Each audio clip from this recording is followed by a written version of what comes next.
Manuel, buen día. Ciro, por la mañana, buenos días a todos en Grupo Fórmula. Pues bueno, comenzamos, Ciro. Directo con la nota que es pues en todos los periódicos, en varios diarios. En donde le veas. La cabeza de Milenio. Saldívar hará equipo con Sheinbaum a favor de la transformación y creo que resume muy bien el sentido de pues el reflejo de la información en periódicos de todo el país. El anuncio que conocimos ayer hacia el mediodía, una carta que le hizo llegar Arturo Saldívar, ex presidente de la Corte, ministro de la Suprema Corte, al presidente López Obrador, informándole de su intención de dejar la Corte. Le queda todavía un mes, digamos, a Arturo Saldívar. Él por periodo se tendría que ir a finales de noviembre del próximo año. Entonces le presenta esta solicitud de renuncia al presidente López Obrador y dice Arturo Saldívar: para sumarme al proyecto de la transformación. Agradecemos mucho. Te agradecemos, Arturo Saldívar, que estés con nosotros. Gracias por estar aquí. Supongo que es una decisión largamente reflexionada, Arturo. Al contrario, Ciro, primeramente gracias a ti, gracias Manuel. Bienvenido, ministro. Es un gusto siempre estar con ustedes. Por supuesto que es una decisión reflexionada, pensando en dónde puedo ser más útil en este momento para mi país y también analizando la coyuntura política que estamos viviendo en este momento. Lo primero que debo explicar, porque seguramente me lo vas a preguntar, es la cuestión de causa grave. O sea, hay quienes han salido de manera, pues yo diría, muy espontánea y muy sin mayor argumento, diciendo no es causa grave. Pero no hay ningún argumento. Un ministro solo puede renunciar a la Corte por causa grave. Por causas graves, así dice la Constitución. ¿Qué es causa grave? Realmente causa grave no es una causa trágica, no es una causa de enfermedad, no es una causa de discapacidad, o no solamente eso. Una causa grave es una causa importante, una causa trascendente. Primero, a juicio del ministro o ministra que presenta su renuncia. En los antecedentes legislativos de las causas graves para renuncia de ministros, no hay un contenido único, es un contenido amplio, es un concepto jurídico indeterminado, así se llaman en derecho, que puede tener diversos contenidos específicos dependiendo de las circunstancias. Entonces, en principio, causa grave es aquella causa importante a juicio del ministro que la presenta. Y la Constitución establece un doble filtro. Primeramente, el presidente de la República tiene que aceptar la renuncia y después aprobarle el Senado. Es decir, tiene que haber dos instancias, las mismas que participan en el nombramiento de los ministros y las ministras, para determinar que la causa grave efectivamente se da en la especie.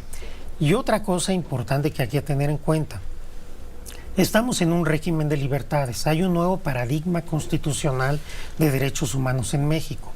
A la luz de esto, la renuncia grave debe interpretarse en relación con los derechos humanos. En principio, la renuncia es una limitación, por lo menos a dos derechos: el derecho al libre desarrollo de la personalidad, el derecho que tenemos todas las personas a hacer de nuestra vida aquello que nos parezca más conveniente sin dañar a los demás, y la libertad de trabajo. Consecuentemente, a la luz de estos dos derechos, la renuncia debe interpretarse de manera flexible. Es decir, hay una consideración en principio del ministro y esta consideración, en principio, hay una deferencia, salvo en casos absurdos, del Ejecutivo y del Legislativo. Ya tenemos un precedente muy reciente de Eduardo Medina Mora. En 2019. En su carta, Eduardo Medina Mora no establece ninguna razón. No obstante, el Ejecutivo y el Legislativo, el Senado de la República, dieron de alguna manera una deferencia a que la razón que tenía el ministro, aunque no le explicitara en su carta, era suficientemente grave a juicio de él para ya no seguir desempeñando el cargo de ministro. De tal suerte que mi renuncia presentada se ajusta a la Constitución y tendrá que ser valorada por las dos instancias constitucionales que establece precisamente presidente de la República y el Senado de la República. Senado por mayoría simple. Mayoría simple. Mayoría simple, Sí, porque mayoría. ayer escuchábamos una controversia de si sobre si mayoría dirección No, es mayoría dos simple. terceras es mayoría Es simple. ¿no? Solamente hay mayoría calificada cuando la Constitución lo establece. Cuando la Constitución no establece una mayoría específica para cualquier cuestión, es la mayoría simple la regla general que opera. Anunciaste ayer, Arturo, que te quieres sumar o que te vas a sumar al proyecto de la transformación. Vimos tu foto con Claudia Sheinbaum. Ese proyecto quiere que los ciudadanos elijan a los ministros de la Corte, si obtienen los votos suficientes para cambiar la Constitución. ¿Es esa tu voluntad, Arturo? ¿Tú estás con ese plan C, que los ciudadanos elijan a los ministros de la Corte? Yo diría lo primero. A ver, yo me estoy sumando a un proyecto ante una muy generosa y amable invitación que me hizo Claudio Sheinbaum. Primero, por una cuestión de convicción. Yo quiero aclarar aquí, yo no estoy dejando la Corte para buscar un cargo público. Voy a sumarme a un proyecto político-social en el que creo para consolidar la transformación del país, para apoyar un proyecto que tenga como mira principal a quienes menos tienen y más lo necesitan, un proyecto en el que creo y en el que siempre he estado comprometido los 14 años en la Corte. Me sumo con una mujer a la que admiro, en la que confío, a la que le tengo cariño, que me parece una mujer preparada, inteligente, comprometida, sensible, que no tengo duda que va a ser una gran presidenta de México. A eso me sumo.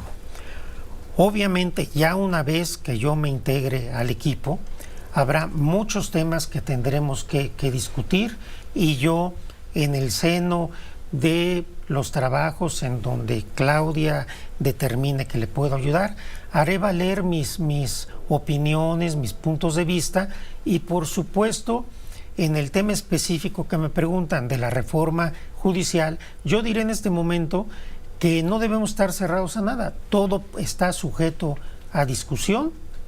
Tenemos que ver los temas con apertura y yo en este momento no estaría en una posición de poderme decantar en una cuestión o en otra. Pero discutir que los ciudadanos elijan a los ministros de la Corte como uno de los varios temas. Si es necesaria o no y en qué términos una nueva reforma judicial. Una reforma judicial que tú si esa reforma judicial requiere, uno, cambiar o no a los ministros de la Corte y ministras. Dos, si el método más adecuado es elección popular o no. Y también si es conveniente o no que siga estando el Consejo de la Judicatura o no con la presidencia de la Corte. Recuerden ustedes que no solo la oposición, toda la academia ha insistido durante 25 años que se tiene que separar la presidencia de la Corte y el Consejo. Son temas sobre los cuales tendremos que discutir. Yo creo que tendrá que abrirse foros a la academia, a la sociedad civil y escuchar todas las voces y tratar en un momento dado de llegar, si es el caso, a una reforma judicial que sea lo más benéfico para el país. Bueno, tenés una pregunta, pero vamos a hacer una primera pausa. Es un proyecto muy hostil.